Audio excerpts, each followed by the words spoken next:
There hasn't really been instances of major age-inappropriate content in our school libraries, and to think that we need to consistently restrict more and more books, even though nothing's really happened. And I think we've done a great job of keeping inappropriate content out of our libraries and in respective libraries. And it's kind of unfaithful to say that we're trying to keep inappropriate material in, rather than let's keep our libraries strong as they are. I don't want other parents that are deciding from their couches it's inappropriate to make that decision for my child.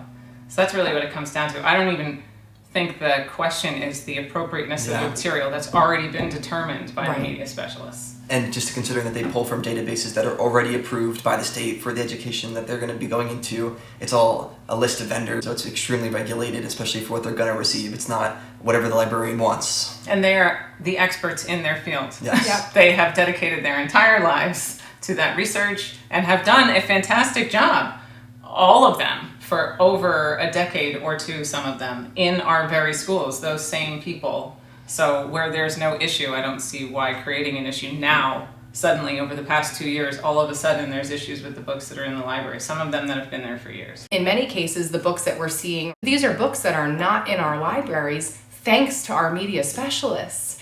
So it's really unfortunate when you think that, you know, there's such hysteria surrounding this topic, but a lot of it is rooted in fear and not reality. When all of this was going on with moving the book, rewriting this policy, and people were showing up, and then they tabled the first read, and every meeting was a drama about the book policy, all I could think about were our incredible administrators at an elementary level.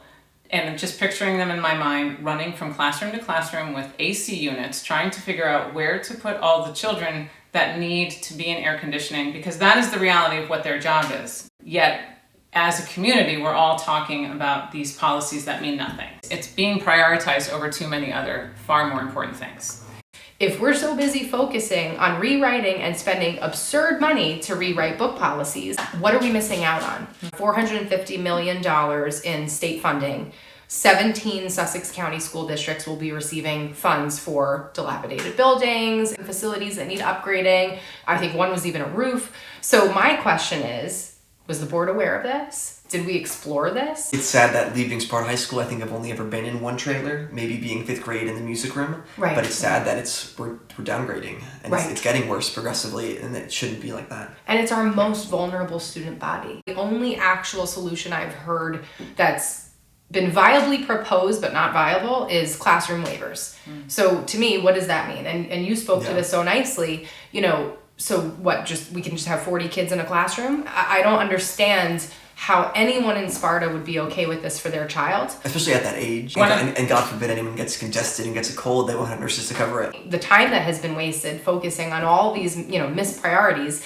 But then you add to it the money. When we think of how much we've spent on legal fees in just a few short years, we're talking $640,000. Unit in every single classroom. And you think about student achievement and how much being in an uncomfortable environment affects the students, and how much worse they score on tests, and how much worse they develop. There's so many statistics to back that up in and of itself. Stop raising taxes. Restore Sparta schools. Vote 1, 2, and 3 Wood Grana Gagnon on November 7th.